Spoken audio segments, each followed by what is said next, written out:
traveling around the world to libraries, museums, private collectors who have original New Testament manuscripts. Just to give you an idea, the average classical author has about 20 manuscripts in existence on which we base their work. So, for instance, Plato or Aristotle may have between 20 and 100 original manuscripts written fairly close to whenever they were alive, and we base our understanding of what they wrote on those manuscripts. The New Testament has 5,800 manuscripts, the earliest being within about 50 years of the time the New Testament was written. So it is really an incredible thing to think how reliable we actually can base our reading of the New Testament. What CSNTN did was go around to these places that had these 5,800 manuscripts, digitally photograph them, and then post them on the internet for scholars all around the world to be able to view.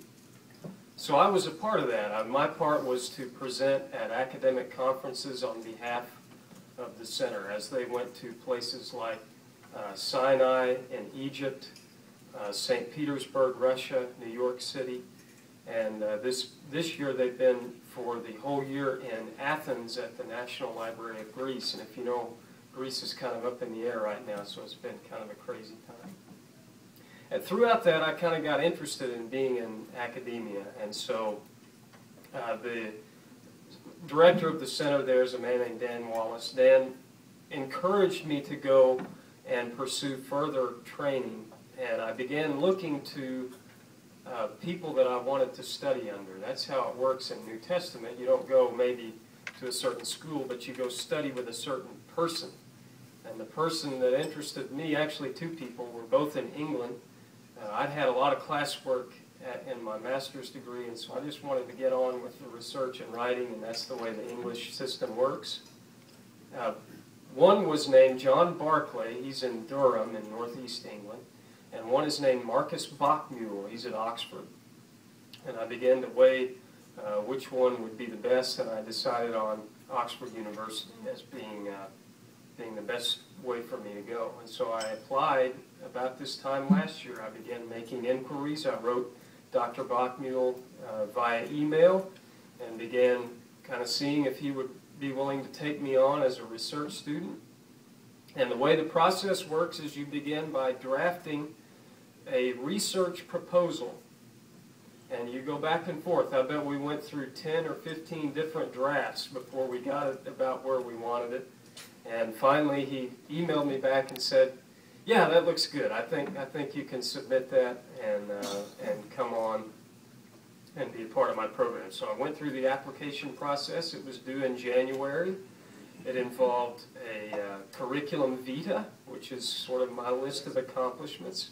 It involved transcripts, degree sheets, and then the research proposal to be able to get there. In March of this year, I got a letter from Oxford saying, you have been accepted.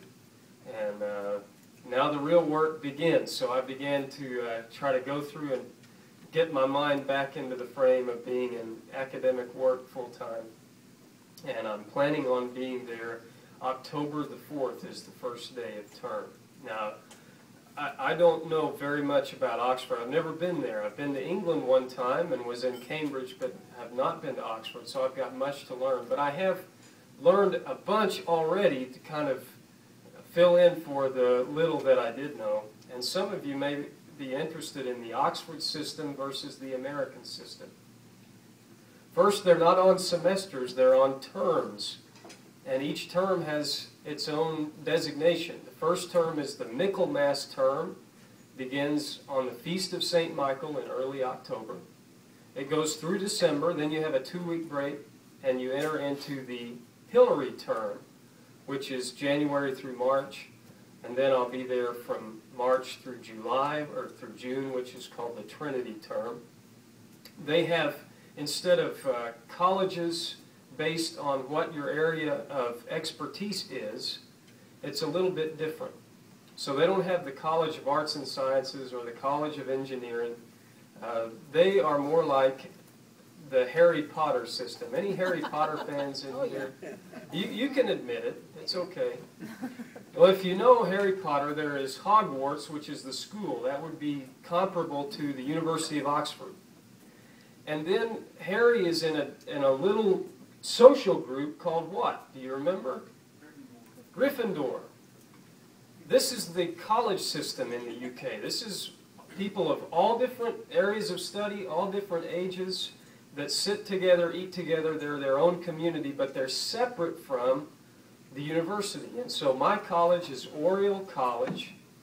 Oxford was founded at least by 1096. They had study going on there. Some say it's as early as the 8th century. It's the oldest university in the English-speaking world. Oriel College still has the charter from 1249, when Edward II, King of England, chartered them as a college within Oxford University. It's pretty amazing. You know, we think about age over here, 100 years, that's a long time. That's how long my family's been in the Cushing area, but it's nothing compared to England. So I'm going to Oriel College.